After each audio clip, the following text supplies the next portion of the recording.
How can you prepare for high-stakes conversations? Hi there, my name is Kristina Sammut, and I'm the CEO and founder of Frontier Leadership, where we empower women to lead with confidence, clarity, and purposeful action. Today, I want to talk about high-stakes conversations and how critical they are to both your strategic career advancement and/or acting as an established business owner so that you can get clients and business growth. To get us started, it's important to define what a high-stake conversation is. For the purpose of our discussion today, we're going to define high-stake conversations as conversations where both the decisions or the outcomes can have a significant impact for you professionally and personally.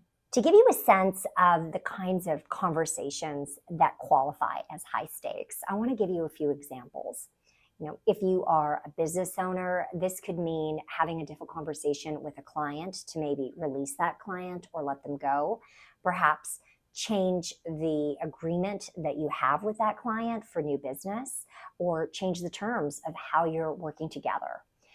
If you are a professional in a work environment, this could be managing your leader, even senior level conversations as the stakes get higher, having those conversations to give corrective feedback to your boss, perhaps share a conversation that made you feel uncomfortable, or perhaps talk about work that's being done and where you think something should go for the strategic direction of that. When we have high stake conversations, I like to help clients identify their role. And simply the role of you in a high stakes conversation is to understand, number one, how are you going to take responsibility for the conversation? Simply put, when you're having a high stake conversation where the outcome matters, someone is going to take control or someone is going to take responsibility. And I encourage clients to take responsibility. What is the conversation that has to happen? This is a high stakes conversation. So if you don't have this conversation, there's going to be recourse. There's going to be repercussions. And what are you going to lose out on if you don't have it? Sometimes I like to facetiously joke with clients that if you can't take responsibility, you're not doing your job, right? And so we want to take steps to help prepare you to have those critical conversations and take responsibility in a way that empowers you, not derails you. Part of your role in recognizing that you need to have a high stakes conversation is also understanding that you're going to step outside your comfort zone. And you've probably heard the language before, you want to set stretch goals, but you have to recognize that by taking the step of responsibility and taking responsibility for your part in this conversation that might be courageous is going to require you to step outside your comfort zone and your skill set. And this is where the third point comes in. I often see leaders lean into their overcompetence of knowing how to solve the problem and do the job rather than step into the leadership conversation that has to happen. And this is really important because you can keep developing your confidence and competence over and over in what you do.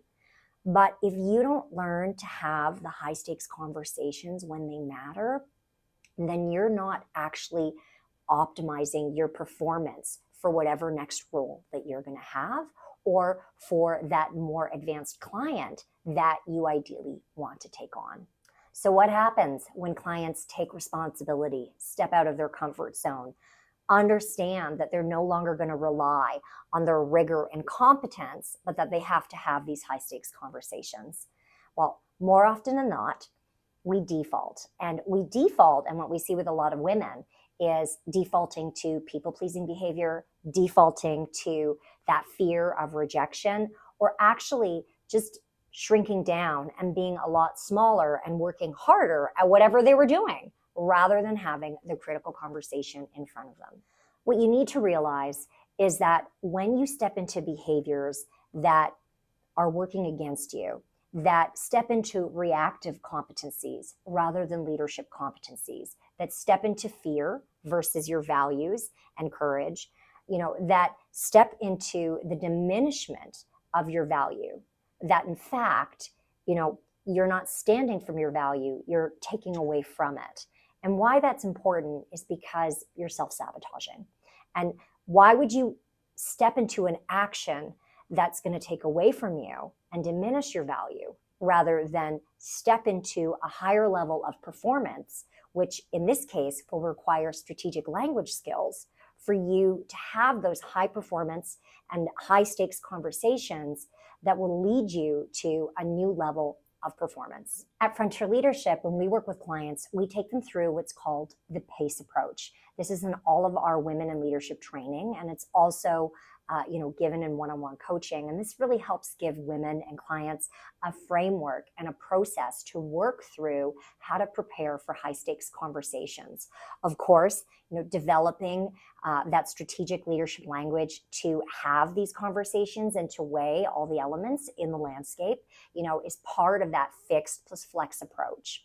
And so I want to ask you, what high stakes conversations do you have in front of you right now? At the end of the day, high stakes conversations are not easy. And quite frankly, they're not supposed to feel easy. If you are feeling that, in the next month or so, that you need to take responsibility and that you need to prepare for having some high stakes conversation, always know that you are supported. At Frontier Leadership, we do focus on really helping women in business and their careers to have these types of critical and high functioning conversations. If you are looking to develop those strategic language skills, and quite frankly, not go through this process alone, please feel free to reach out. Be more than happy to connect with you and share with you how we can help support you and help you get to the next level. Thanks so much for watching. Have a great day.